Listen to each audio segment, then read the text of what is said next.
Good afternoon, and I'm Jane Vossler, and I want to welcome you on behalf of the Community Senior Center. It's really nice to see you here on such a sunny day. And we're very lucky to have Devin Colman with us. He is, as you probably know, the Vermont State Architectural Historian. And he's going to talk to us about bungalow in a box kit houses of the early 20th century. So Devin, welcome, and I'll turn it over to you. Terrific. Thank you very much. Nice to be here and speak with your group. So today we'll be talking about early kit houses of the early 20th century. And I like to start with a question about these houses, which is, what is it about these kit houses that makes them so interesting to us? And not just to me as a scholar of the built environment, but to the general public as well. There's something about, when we were logging in, somebody said that they grew up in a kit house in New York, and there's something special about them. Even in our 21st century modern world, it's kind of magical to think that 100 years ago, you could pick up one of these catalogs, choose your house, send in an order form, and have all the parts delivered to build your home. And this was not simply a concept. This was a real endeavor undertaken by both large national corporations and smaller regional companies to supply homes for Americans in the early 20th century. Interestingly, our interest in these kit houses and their popularity today as, interesting tidbits of history really stands in stark contrast to the actual number of houses that were built. It's estimated that kit houses account for less than 0.03% of the total number of housing units built between 1900 and 1930. So not very many houses when you think of the big picture. Total in that period, that 30-year period, maybe 400,000 kit houses were built.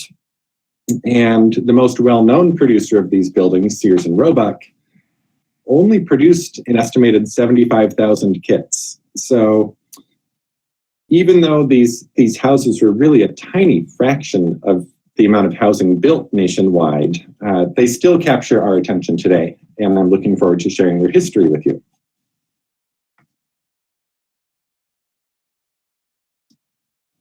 And I do want to note that this program was initially put together for a project that Historic New England is undertaking right now, looking at kit houses of Burlington. And this was part of kind of the kickoff of that program last fall. So if you visit their website, historicnewengland.org, you can find out more information about the broader project that they are working on. So to get us started, let's take a step back from the early 20th century and look at a few key events in the 19th century that really paved the way for the development of kit houses. First off, in the 19th century, there's a major shift in the way that houses and wood frame buildings are put together in the United States. And that's the transition from heavy timber framing, think of massive beams squared off by hand, very boxy buildings. So transition from that heavy timber frame to lightweight balloon framing, which is what we see here. Balloon framing was developed in Chicago in the 1830s, and instead of those heavy timbers put together with mortise and tenons and wooden pegs, balloon framing uses many more lightweight, consistently milled dimensional lumber pieces, so that a 2x4 is a 2x4, a 2x12 is a 2x12. All the pieces are interchangeable. You're not custom cutting parts to fit in one corner of a building. And equally important, all these smaller pieces of wood are joined with wire nails, not mortise and tenon joinery and wooden pegs. So suddenly you no longer need the skilled expertise of a timber framer to build a house. You can have a crew like this one in this photo. If they have a handsaw, a hammer, and some nails, they can tack together the frame of a house with relative ease and little skilled labor. So balloon framing also allowed for a much greater variety of floor plans and building forms, and thus we see the great range of wood-framed house styles that appear in the mid and late 19th century, with any combination of towers, dormers, porches, bay windows, you name it, decorative shingle work. These are all executed with standardized, mass-produced pieces of lumber. Balloon framing was superseded by platform framing, which utilized shorter lengths of wood and was the method of construction used for these early 20th century kit houses as well. So the key here in this important step is the consistency of building materials, which is essential if you want to mass produce anything, including houses. The next important development was the creation of the so-called portable house. In 1861, the Boston firm of Skillings and Flint received a patent, which we see on the left here, for what they called an improved portable house. And they published a catalog of their house kits in 1862.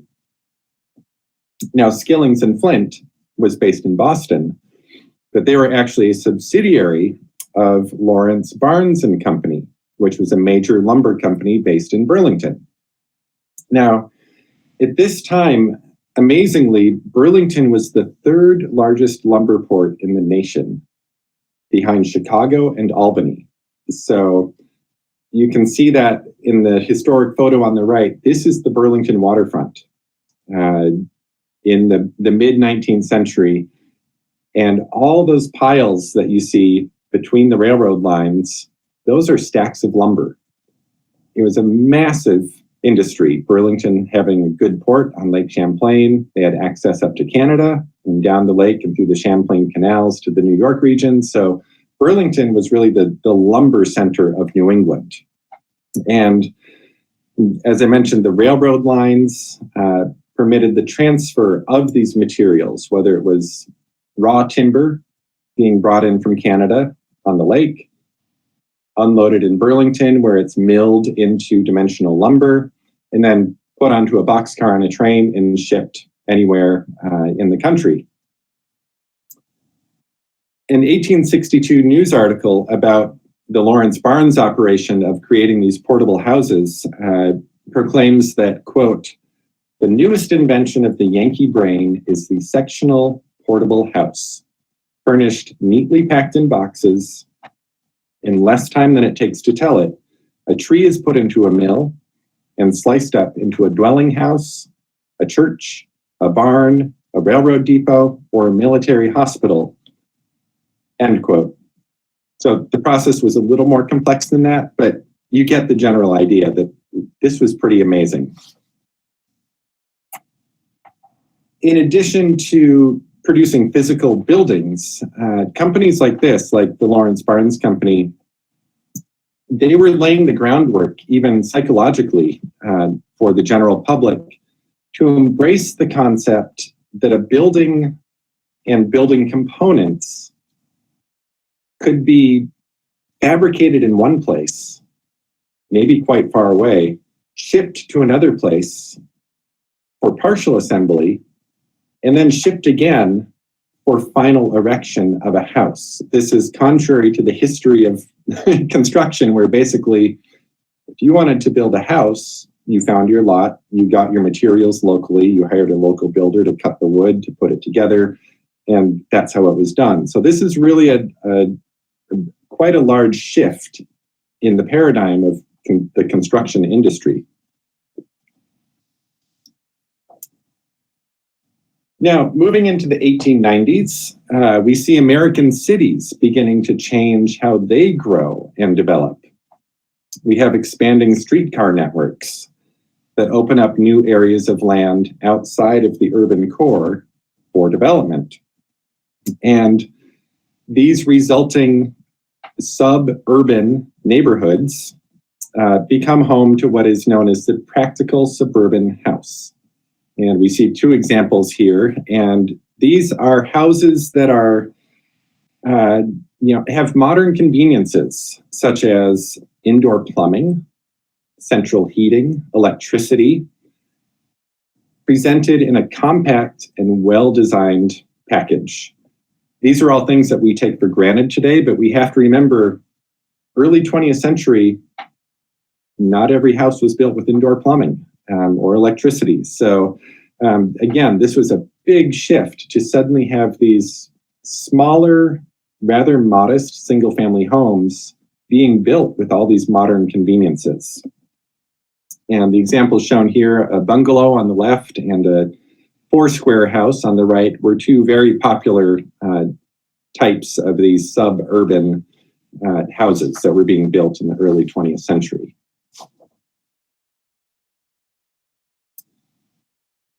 Now, finally, the last piece of the puzzle was an act of Congress in 1893 when they passed legislation to establish a network of rural mail routes and mail carriers who delivered and picked up mail at personalized roadside mailboxes, like we see in this great image on the left of the little row of mailboxes, each with a house number on it, and the delivery person there with his bundles of letters and packages. You might be wondering what on earth a mail delivery network has to do with kit houses.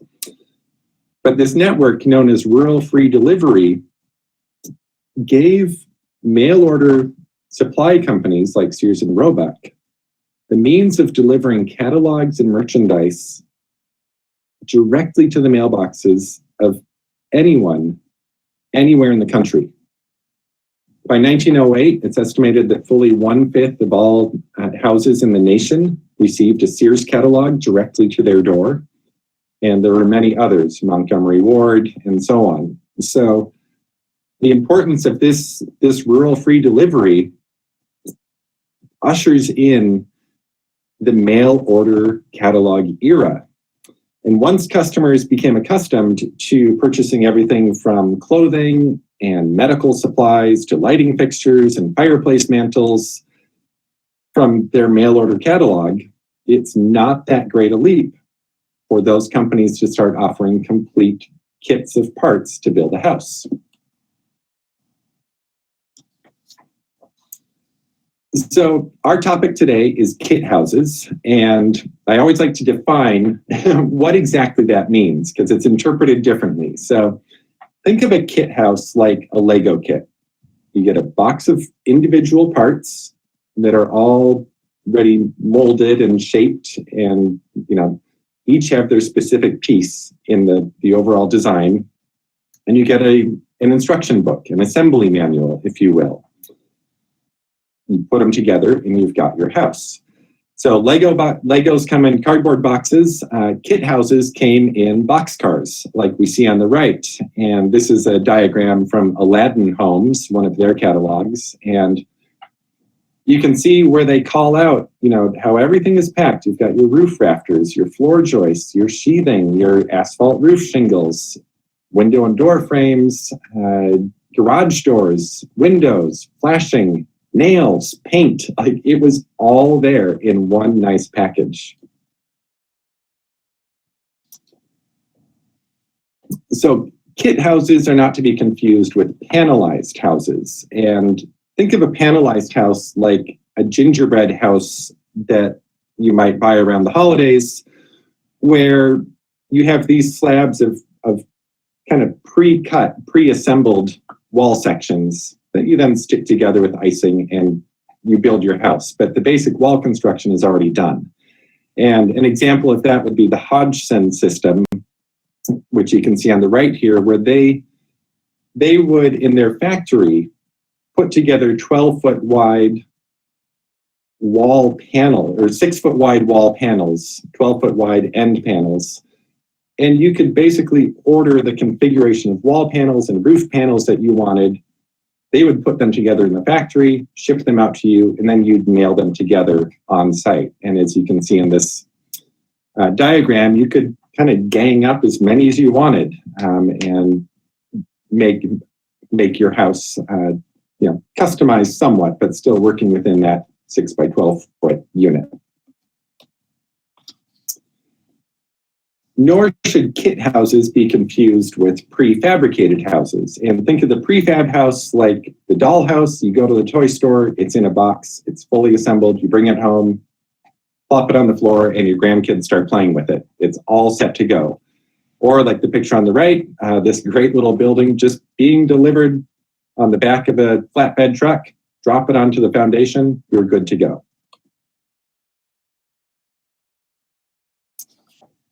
Finally, we have houses that are built from plans only, with all the materials and labor provided by the developer, the builder, or in some cases, the owner.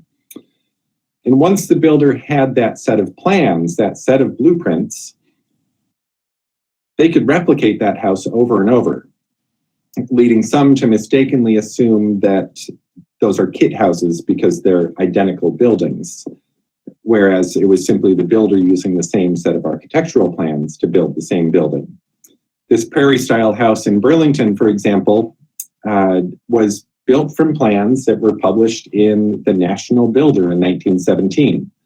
And the builder of this building sent in their $2.50 to get the plan set, and then got all the materials and constructed the house in Burlington. But there could very well be an identical house that the same builder used the plans for in Winooski or South Burlington or anywhere in the country, really.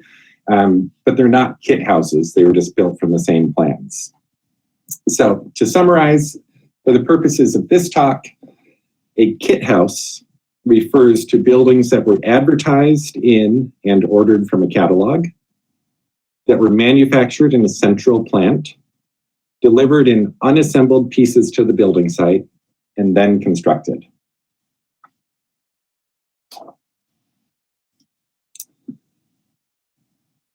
Due to the very popular name brand recognition of Sears and Roebuck, the term Sears Kit House has really become a catch-all for any small early 20th century house that has the general characteristics of a bungalow or a four-square.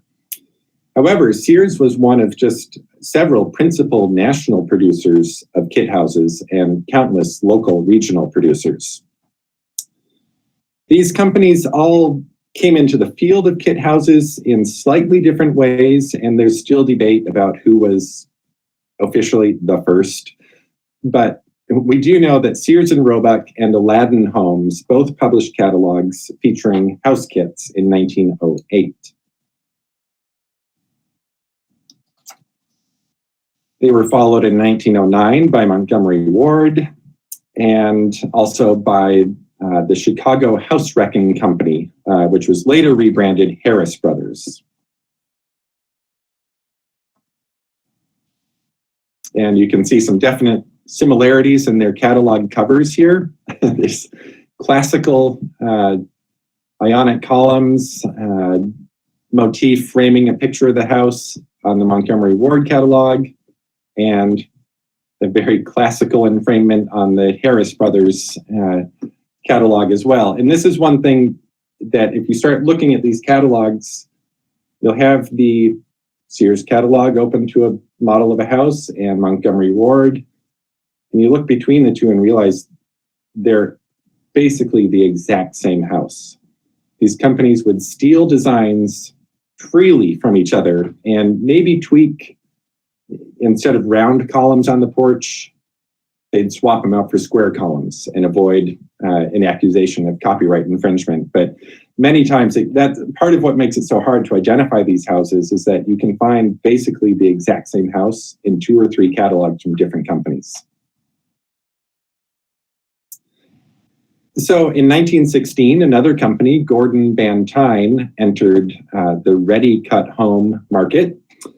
And let's use their 1916 catalog, which we see here, to kind of go through the process of selecting and ordering a kit house. So the first step is, of course, the fun part, which is paging through the catalog and figuring out, do you want the big, handsome bungalow?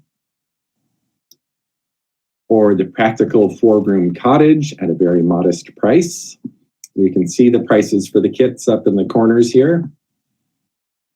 Or maybe you want the square house of striking design.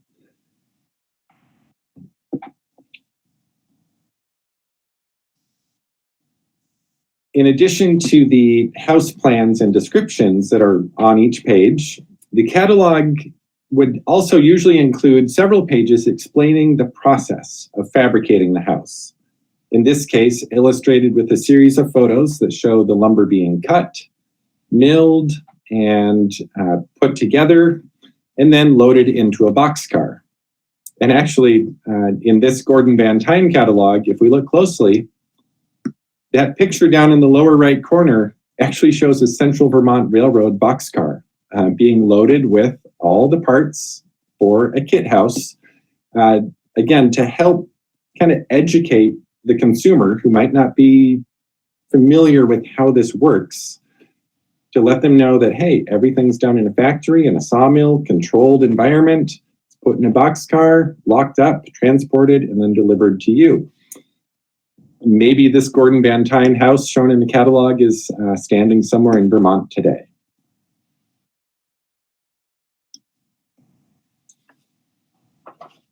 Within each catalog, there is a very simple 2-page order form. Basically fill in the blanks with the model number based on the catalog description of the house you want. Describe what materials you need, in this case, lumber, millwork, hardware, tin work, and painting material. Describe your heating system if you want them to supply the furnace. And then indicate how you're going to pay, very important part. You could either send in payment with your order, or you could have a bank guarantee your payment upon delivery and inspection of the kit of parts to build the house.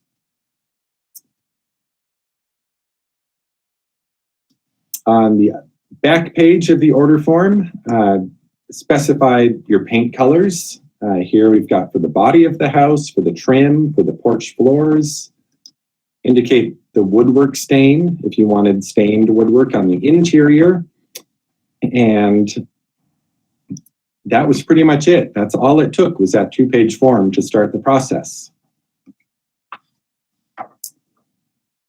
Once you had placed your order, then all the building components are manufactured and cut to length and packaged in that centralized facility and shipped by a rail to the nearest railroad station. Then you or your builder would meet the boxcar at the railroad station, unload it, move all the pieces by truck to the building site, most likely where the foundation has already been prepared, and start putting the house up. And what's interesting in this series of photos from a Sears catalog is you can see that once the materials are on site, the actual construction is really no different from building a standard site-built home. The primary difference being that all the pieces have been pre-cut to length. So the contractors and carpenters can get right to work nailing pieces together instead of having to measure and cut and figure out how all these pieces will fit together. That's already been done.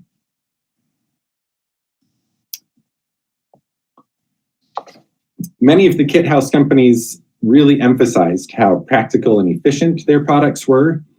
Gordon Van Tine, for example, calculated that the construction of an average 5-bedroom home, which is actually a pretty large house, required 2,940 individual cuts with a hand saw by a builder on site. I don't know who counted, but that's what they came up with. With a kit, on the other hand, all those cuts with a hand saw are done in a factory by a machine. So you don't have to pay a builder to do that work on site.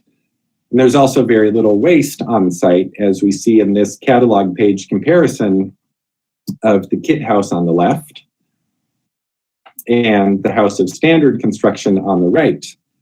The kit house job is neat and tidy. There's no debris, no scraps of wood in the yard. Whereas the other house, built with the, quote, older hand saw method, has a messy building site. There's stuff all over the place, piles of lumber and cut off tailings, and an estimated 2 truckloads of waste lumber to be hauled away at the end of the job. So clearly they're really pushing how efficient and economical the kits are compared to standard built houses. So now that we know a little bit about the origins and history of these kit houses, let's talk about how to research and identify them, because that's the fun part. And the first part, as with anything, is to educate yourself about the variety of kit houses that are out there and the characteristics to look for. Now, fortunately, a lot of research has been done over the past probably 20 years or so of people researching and writing and documenting kit houses. And these are just a few of the books that are out there, easily available, that some focus on specific companies like Gordon Van Tyne, the Hodgson houses, Montgomery Ward, Sears and Roebuck. And I do like to point out that the Montgomery Ward book is especially useful because in addition to its focus on Wardway homes, they include a series of 1 or 2 page summaries of all the other companies that were producing kit houses and gives a really good overview of who else was doing this, where they were working, what years they were in operation, what kind of houses they built. So that's a really good reference for not only Montgomery Ward, but other companies as well. And if you really want to get into it, looking at pattern books and kit houses, going all the way back to 1775, I highly recommend Richard Cheek's book, Selling the Dwelling, the books that built America's houses, 1775 to 2000. And actually, Richard Cheek has recently donated his entire archive to Historic New England. So his materials are available for research once they get processed. It's a huge collection. And then, of course, there are numerous websites and Facebook groups and Instagram feeds and you name it, dedicated to kit houses, far too many to list here. But one of the best resources for looking at these original catalogs is the Building Technology Heritage Library, which is housed on the Internet Archive and maintained by the Association for Preservation Technology. This is really the best source online for free access to dozens, hundreds of kit house catalogs that have been scanned in full color in their entirety. And you can just look them up on your computer. A couple examples are shown here. And a warning, once you start, you won't want to stop. So set aside some time if you dive into this website. So looking through these catalogs also reveals that these companies were not just producing little bungalows and four squares. Some of the designs, as we can see here on this photo montage from a Sears catalog, were really quite grand. These are large houses, big wraparound porches, multi-story. So that's something to keep in mind also if you go out looking for these houses. It's not just the simple little bungalows. It could be, a quite grand house, the focal point of the community. And also, most of the research and discussion is about kit houses, but these companies were also building barns and agricultural structures. As we can see here with the Colonial Modern Barn number 3006. And in a state like Vermont, agriculture is really important. There are undoubtedly numerous examples of kit barns, silos, pig pens, chicken coops, and so on that are out there waiting to be discovered. Here's some examples of the modern poultry house. Same idea. You send away for the kit. It arrives, you put it together on your farm. Things like silos, ventilators. So it really was much broader than just houses.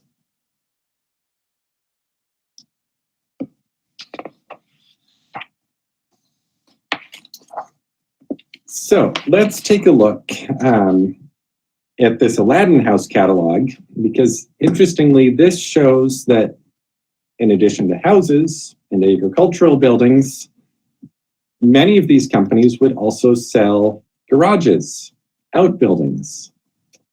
Here are a few garages. And remember, 1915, this is, the dawn of the automobile age. So these companies are right there, ready to go. You got a new car, you need a garage, here's where you can get one. Or maybe you need a little cottage or camp for your vacation home. They could supply those as well. And not to stop there, some of them even supplied the furniture. So here from the same Aladdin catalog, they have a rendering of a possible display of homecraft living room furniture. So you could order your house, your garage, and then all the furnishings too, and have it all delivered at once. So quite a remarkable concept for 1915. Of course, you really can't. IKEA is toying with the idea of some prefab houses. They're not quite there yet. That might be the closest thing we have today in 2022 to being able to order your house and furnish it all at once. So before you head out to look for kit houses, it's useful to think about your community and identify roughly the areas where you might find them, because they show up in very distinct parts of a village or city. Generally speaking, they'll show up in neighborhoods developed in the first quarter or so of the 20th century and adjacent to the older developed core of the village or the city. For example, this map of Burlington is from 1890, so about a decade before kit houses start, a decade or two before kit houses start being produced.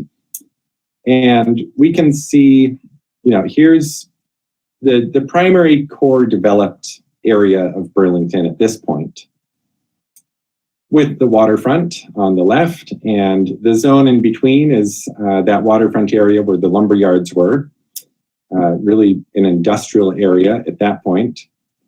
And then if we start thinking about where kit houses show up, we're looking at areas to the south of the city, heading out along Shelburne Road, which at this time was largely subdivided into agricultural or large estates.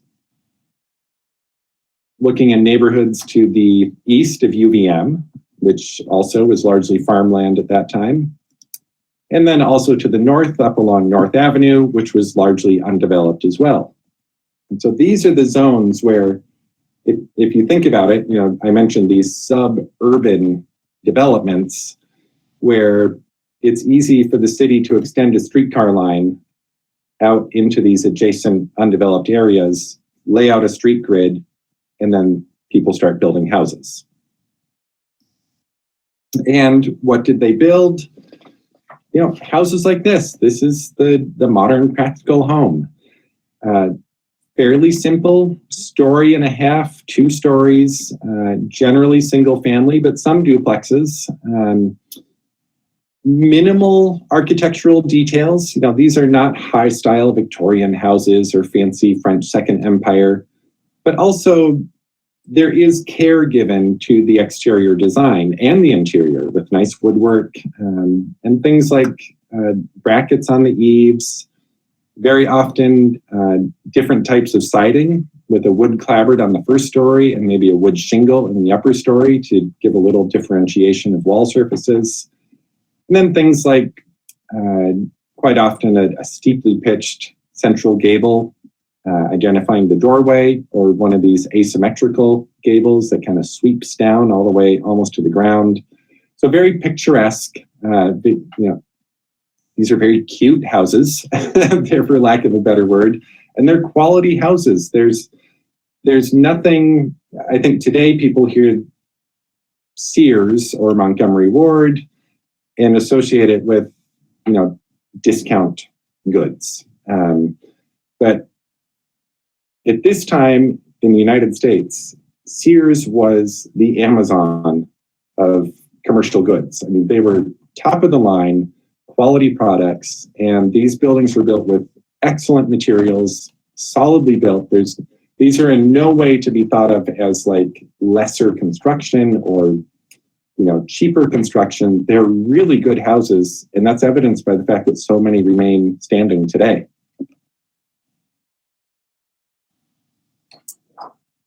So some of the features, if you're looking at these houses, there are, depending on the manufacturer, certain features that are distinctive, and oftentimes things like these brackets that hold up the roof eaves can be a good clue to identifying a kit house.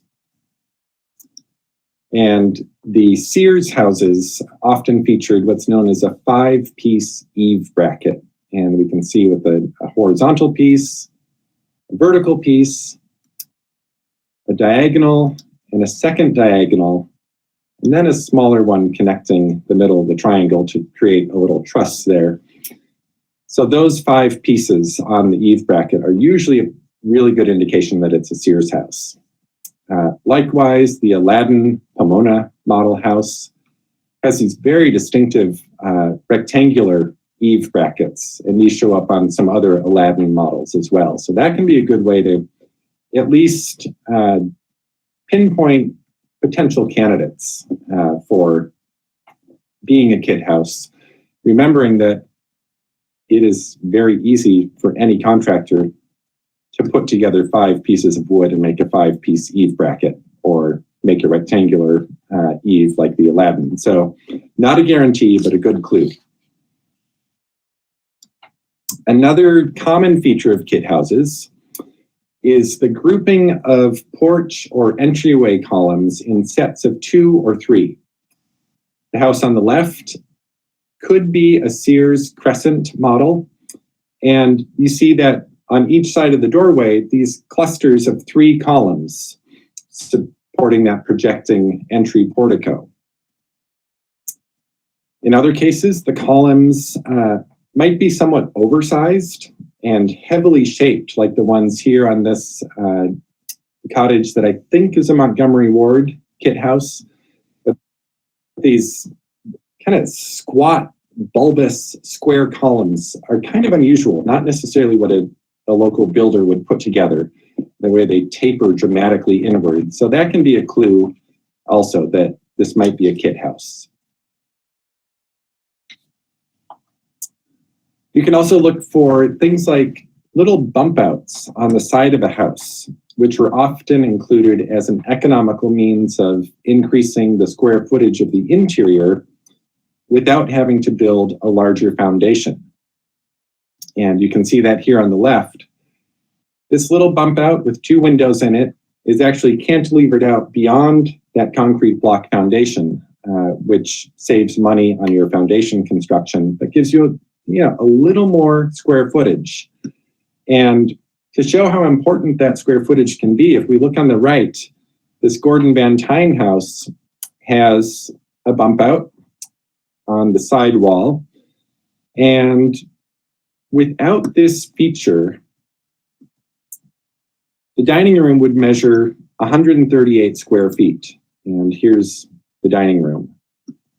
But with that bump out, it measures 161 square feet. So just with that little pushing out the wall, you've added 23 square feet to your dining room. And that's a really important addition of square footage in an otherwise very tight, compact floor plan.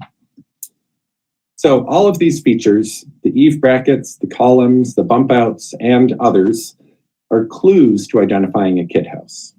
But they're certainly not definitive indicators. There are kit house models that don't have any of these features. There are kit house models that used to have them, but they've been removed or replaced. But they're features to keep an eye out for, like I said earlier, because they point you in the right direction and can serve as a starting point for further investigation. So once you know where to look and what to look for, it's time to get out, hit the streets, and start exploring. The first, most common means is visual identification. Basically, looking around and matching an existing house with a similar house in a catalog. But this is only a starting point and does not result in definitive identification of a kit house. For example, on the left, this is a page from an Aladdin catalog showing the beautiful shadow lawn model with a nice rendering, probably not Vermont, a lot of tropical plants there, but nice rendering, floor plans, and then even these 3D views showing how furniture can be put in the rooms. So really trying to help people understand how this building could function for them. So then walking around Burlington, head down Flynn Avenue, and there's this house. There are a lot of similarities here to the shadow lawn. Not far from there is on Charlotte Street, another one. Very similar, little differences, and it's common to see things like the catalog has a nice pier and porch enclosure. They were not shipping boulders with their kits to build porch enclosures.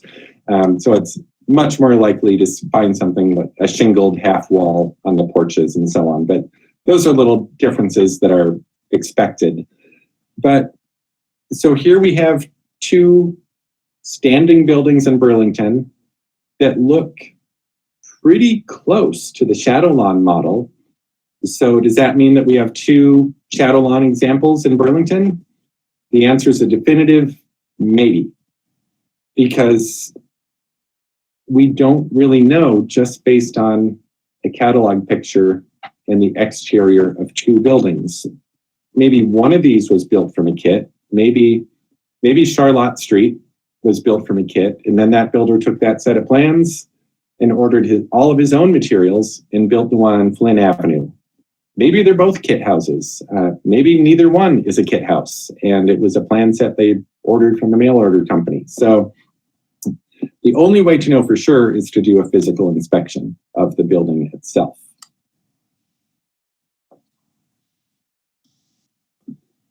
Another way to identify kit houses is to conduct research using the catalogs themselves. For example, I mentioned earlier that all the catalogs used these descriptive paragraphs and floor plans and customer testimonials. They almost always have a page or two of people extolling about how wonderful their kit house buying experience was. And here we have a picture of the Greystone model from Aladdin Homes. And this catalog includes two testimonials from people in Vermont. So it's safe to assume that this model was built in Chester Depot and White River Junction, Vermont. Using the 1953 city directories, it probably wouldn't be that hard to figure out who RCW in Chester Depot and MAC in White River Junction were. Cross-reference that with where they lived at the time, drive out and see if there's a Greystone model standing there. So the field verification is the key step in the process here. But these are great clues to go on. And some catalogs would go so far as to list places where a specific model had been built, such as this page of the Maytown from the Sears and Roebuck catalog, where way down in the corner, the lower right corner, they say this house has been built at Lyndonville, Vermont Brisbane, Pennsylvania, Solvay, New York, listing all these places where they have sent this kit to be built. And it really only took a few minutes on Google Earth to noodle around Lyndonville and find a house that had a big corner turret. And here we are. This is a building on Raymond Street in Lyndonville. If you kind of do the back and forth of house to catalog, you'll see that they're pretty darn similar. Obviously, the house in Lyndonville is a mirror image of the catalog depiction, and that was very common, to be able to order your kit of parts cut to be the mirror image of what was shown in the catalog, because that might be what fits best on your lot. And here I've reversed the image so you can see how close they are, but even these, they're not exact. You look at the second story next to the turret, the catalog shows 2 windows. The actual house has 1 window. Was a window boarded up? Was there a change in the floor plan where maybe there's a bathroom on that side of the wall and they didn't want a window there? So again, not definitive, but a pretty good clue to follow up with more research.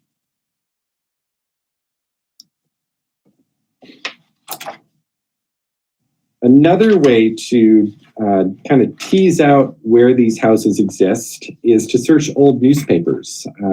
Online repositories of digitized newspapers like newspapers.com can be gold mines for this type of information if you know what to search for, because they're based on keyword searches. And if you do a search for kit house, you really won't find much of anything, because that's really a modern term that has come into use in the last few decades. When these were being produced and advertised, they were more often known as ready cut houses, meaning all the individual pieces were already cut at the factory prior to assembly on site.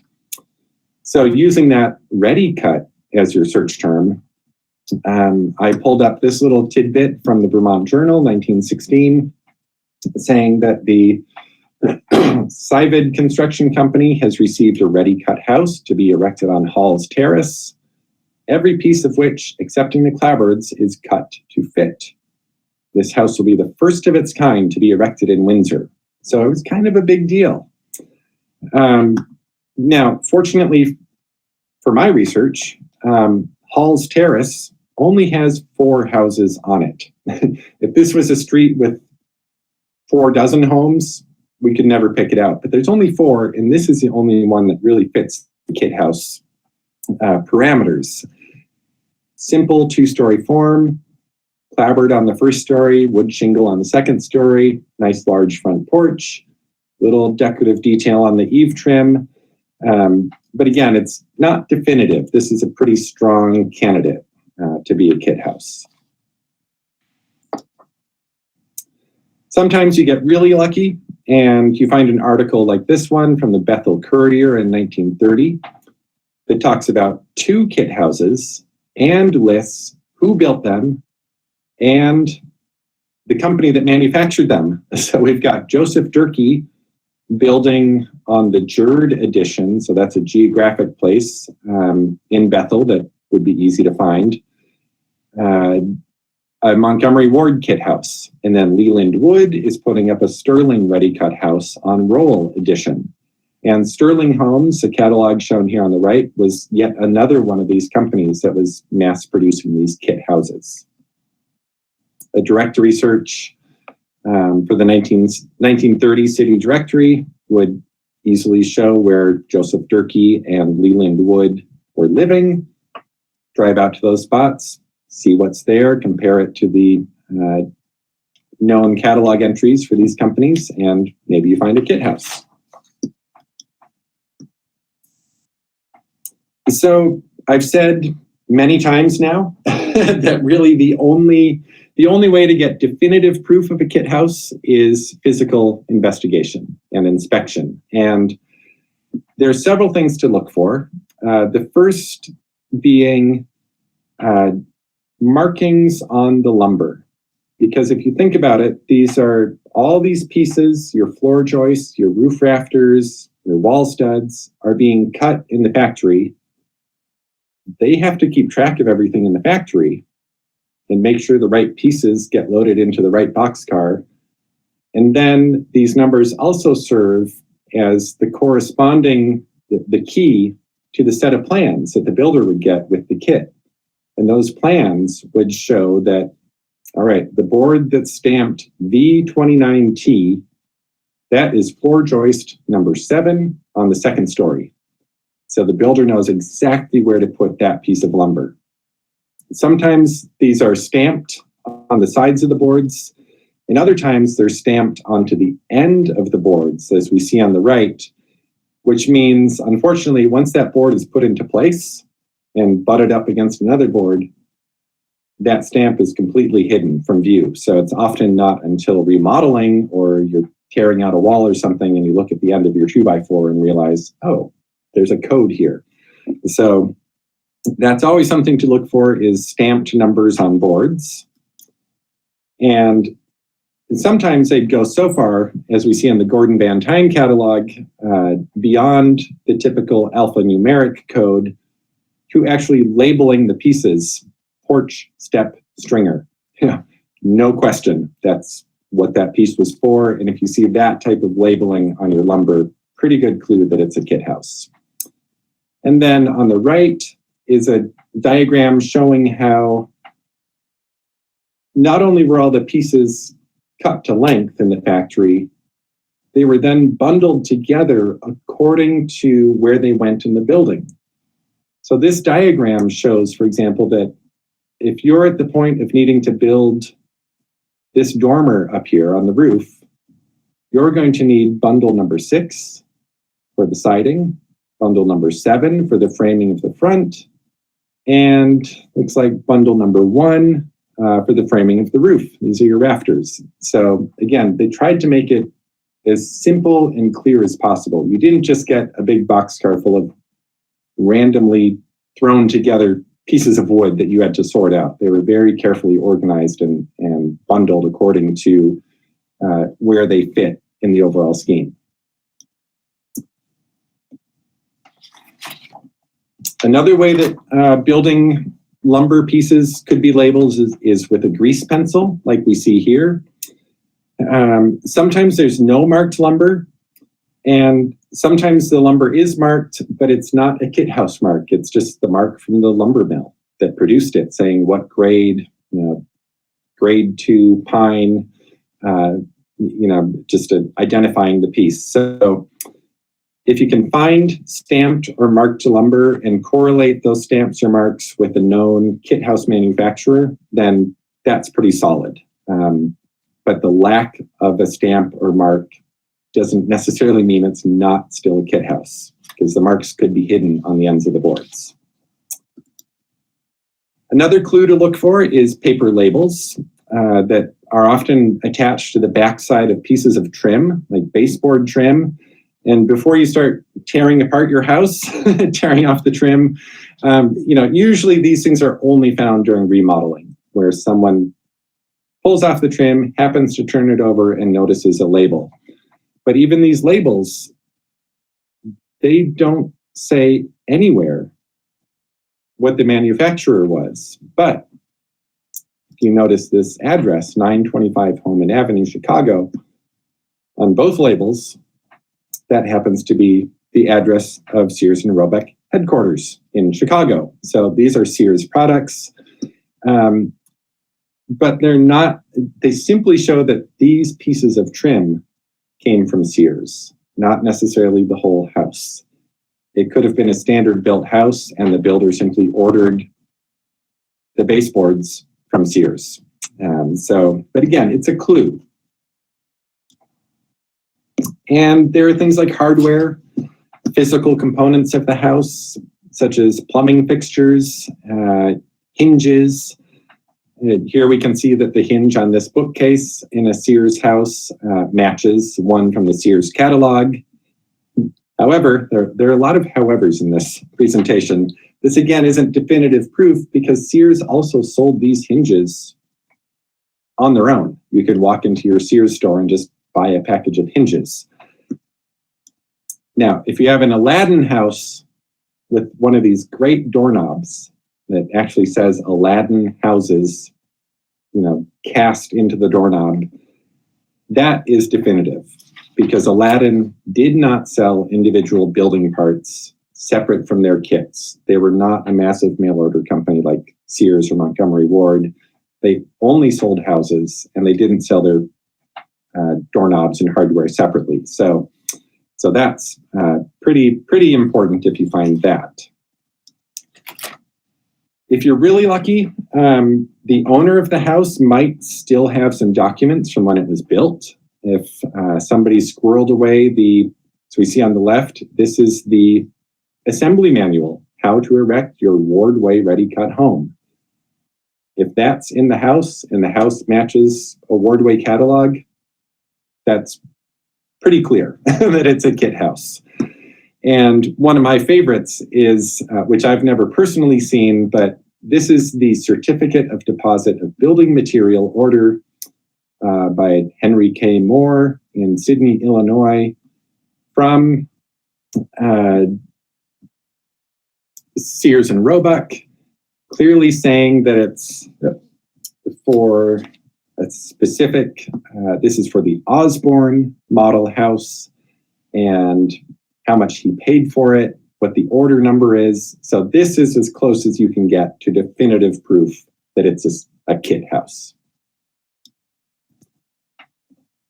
So that brings us to today, where it's 2022. There's a housing crisis. We need affordable housing. So what happened? Why can't we still get a catalog in the mail, pick out a house and order it and have it built?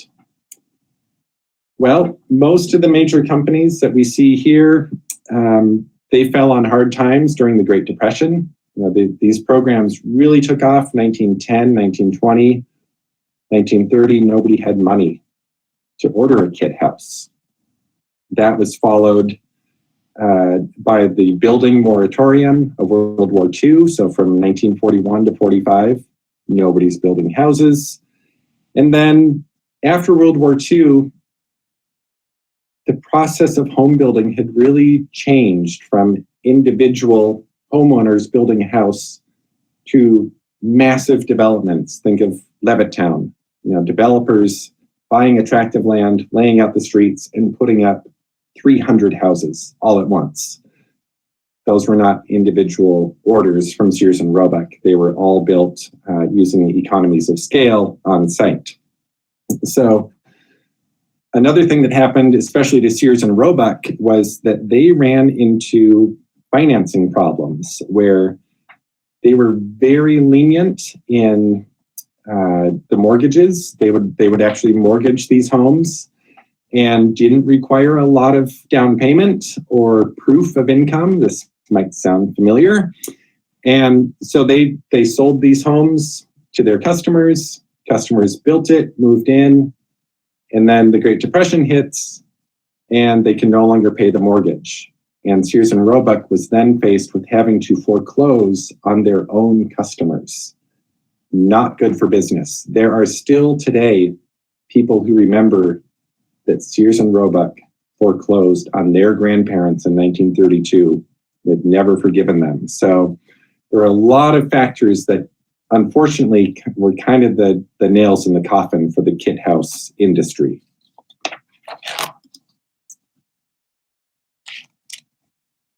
So, these houses they're fun. It's fun to look at the catalogs. It's fun to go out and try to identify them. But is that really why they're important today? I would argue that their real importance is not so much the buildings themselves, but rather the mail order catalog network that they put in place, through which the ideals of what a middle-class American family home should or could be. This was a way for maybe you lived in Arizona and you got the Sears and Roebuck catalog and you saw this house, the 10-room colonial magnolia based on Longfellow's house in Cambridge, Massachusetts. This is an architectural style that's pretty foreign to Arizona at this time. So this was dissemination of architectural styles and regional styles nationwide. So suddenly, this was not limited just to Massachusetts, but it could be built in North Carolina as well. And there are examples of, this was the grandest of the Sears houses. Not many were built, but they are out there. There are examples in Ohio as well. Or you could, if you lived in Burlington, Vermont, and you liked the look of the Alhambra model, I think we can agree that mission style is not very prevalent in northern Vermont. But if you saw it in the catalog and said, ooh, I really like that, a clay tile roof and these very interesting stucco details, kind of a mission, California mission type look, well, then maybe you could tell your builder, I want something like this in the catalog. And is this house on the right, which is in Burlington, is this an actual kit house example of the Alhambra? Probably not. There are some notable differences, but also a lot of similarities that are too close to just be coincidental. Those roof dormers and that scalloped design in stucco, that's simply not a New England tradition. It had to come from somewhere, and it probably came from these house kit catalogs. So, well, the actual number of house kits built was nominal. It's the influence of the catalogs on the design of all types of houses across the country and the resulting development of neighborhoods across the country that I think is really important and is the value of studying these kit houses today. And the built examples of kit houses that we can positively identify are the physical reminders of this very important period in American architectural history.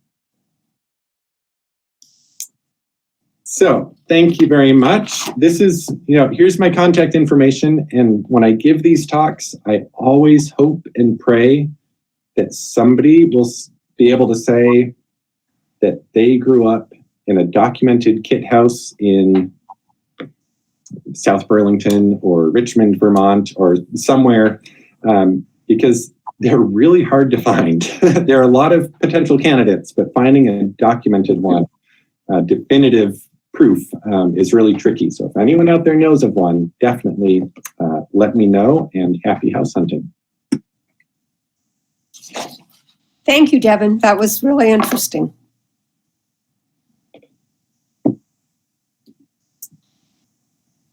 Okay, so I'm going to stop presenting. And I'd be happy to answer any questions that folks might have.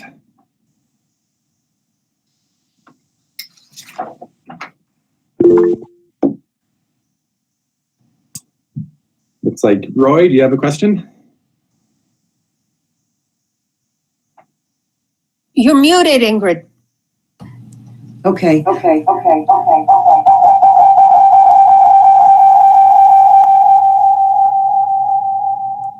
I should keep my hand up. We live in the village in Richmond here, and our house is one of 7 similar houses.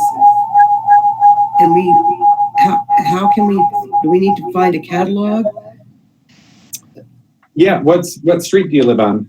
We're on Tilden Avenue, and the house next door to us is a mirror image, and there's one farther down the street. Then on Baker Street, there are 2 others, and then there's one on Church Street and there's one on Jericho Road. Okay, yeah, I mean, certainly, the first thing to do would be kind of look at all the houses and see what features you can pick out. Maybe start doing some catalog research. I'll take a look on Google and see. Yeah. And one thing that I didn't mention is that most often you'll find kit houses in towns that the railroad went through because they were delivered by rail. So, Burlington, Richmond, St. Albans, Rutland, Lyndonville, certainly. Yeah. If you have it's pretty unusual to find a kit house far away from some sort of railroad station because remember, they had to move all those parts from the boxcar to the building site. So yeah, certainly Richmond is a town I'd expect. We're all pretty close to the tracks. So yeah, great. I'll take a look and see what, if anything, jumps out at me there. Thank you. Someone put a question in the chat. Can't crosscuts by bandsaw or radial arm saw in a shop versus by hand on site be easily distinguished? Depends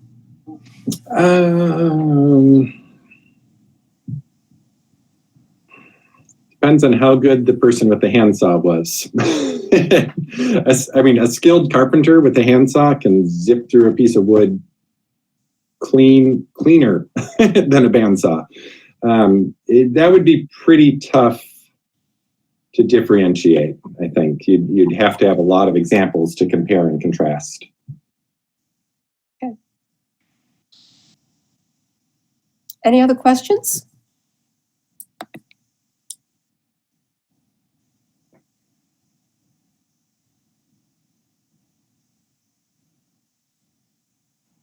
Karen Yagi, how did what Devin said today, how did that match up with the house that you grew up in? Maybe she's not here anymore.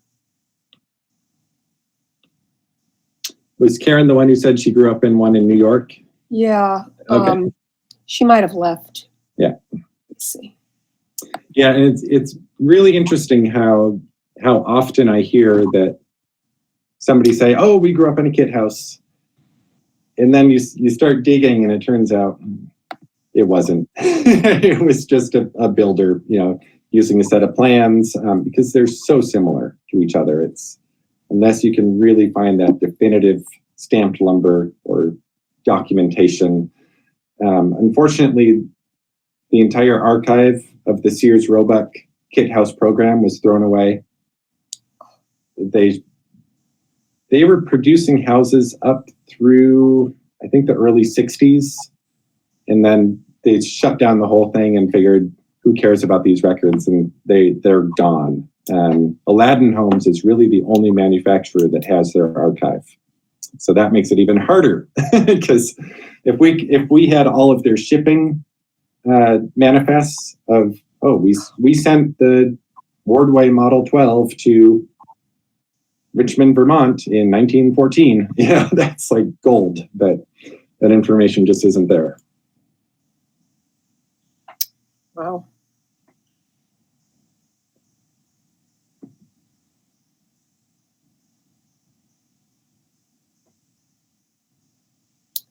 Well, thank you very much, Devin, for spending this time with us and Thank you. giving this really interesting information to us. Great. Happy to join you, and I can do it again sometime. Okay. Great. Thanks a lot, everyone. Bye.